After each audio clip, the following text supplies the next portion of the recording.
2025 has been wide for smartphones, foldables everywhere, crazy 200 megapixel cameras, AI packed into every phone and app you can think of. But here is the thing, not every phone needs to be flagship killer. Sometimes you just want something usable and affordable, something simple, and that's exactly where Redmi A5 4G steps in. A phone that is not shouting for attention but quietly doing its job every single day. We are talking about a phone that comes with 6.88-inch 120 display, a 5200 battery, and an Android 15 Go edition inside. The phone is just simple and not filled with spec. It is here to be useful, but does it actually deliver on its promises? Let's find out. Hey everyone, welcome back to the channel. If you are new here, I'm Nazom, and today we are diving deep into the Redmi A5 4G. So let's get into it. First of all, what's inside the box? You get essential, the phone, a USB Type-C cable, a 15-watt charger, the SIM injector, and your usual quick start guide and warranty papers, and that's it. No pre-applied screen protector, no earphones, but honestly at this price I wasn't expecting much. Now let's talk about the first impression. It's made of plastic, but good plastic. It doesn't feel hollow or cheap. There is a nice texture on the back of the phone, giving you that extra bit of grip, which is super important because you probably won't use a case, but if you want, you can buy one. It weighs 193 grams, so it's not very light phone, but not a brick either. Honestly, it feels solid in the hand, like it can survive accidental drops without heavy damage. Now about the design, it's simple, clean, nothing shiny. I have gotten the lake green color variant and it actually looks really nice. On the back, you will see the dual camera rings. On the front, there is a teardrop notch for selfie cam. And yeah, the bezels are big, especially at the bottom, but again, it's a budget phone, not a flagship. And also, it is splash resistant. Now, that doesn't mean you can go swimming with the phone. Don't try it, but a bit of rain, a splash from washing your hands won't damage the phone. The fingerprint scanner is side mounted and works just fine. Not instant like premium phone, but it does the job. Moving on to this display, easily one of the best part of the A5. You are getting 6.88-inch IPS LCD panel. And wait for it, 120Hz refresh rate, 120 Hz on a budget phone. That's very nice. And trust me, you can feel it scrolling through Instagram, reading an article, or even just flipping through menus. Everything feels smoother.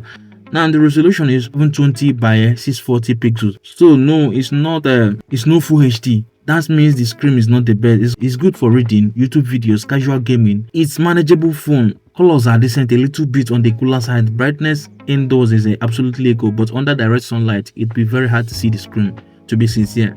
And let's talk about the speaker quality and the audio. There's a single button firing speaker here. And honestly, it's not the best speaker in terms of loudness and manageable speaker. Volume gets pretty high without distorting. Perfect for TikTok, podcast, even hands-free calls. Of course, it's gonna have deep bass or crazy stereo separation, but again, for the price, very good. And this phone still comes with a 3.5mm headphone jack.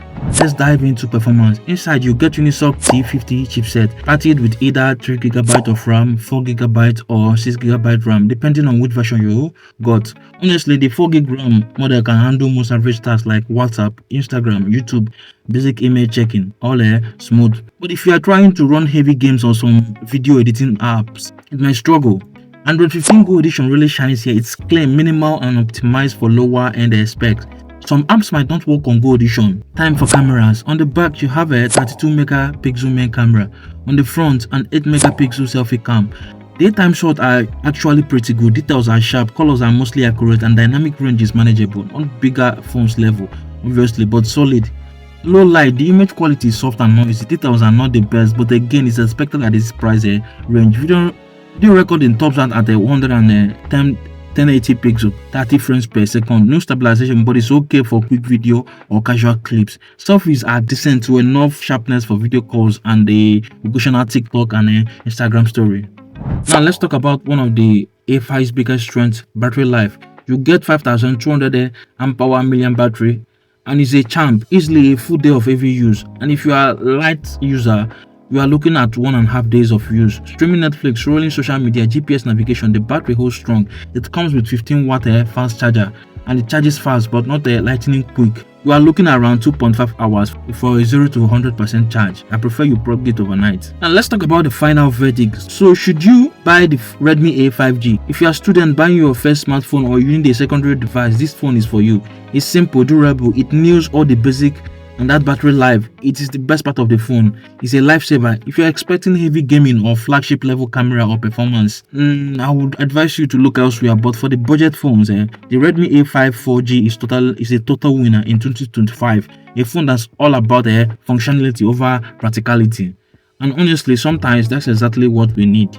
Thank you so much for watching. If this review helped you out even a little, make sure to drop a like, subscribe for more tech reviews, and let me know in the comments what phone you want me to check out next. So, and secondly, don't forget to give this video a thumbs up, okay? Trying to move from this 68 subscribers to 100 subscribers.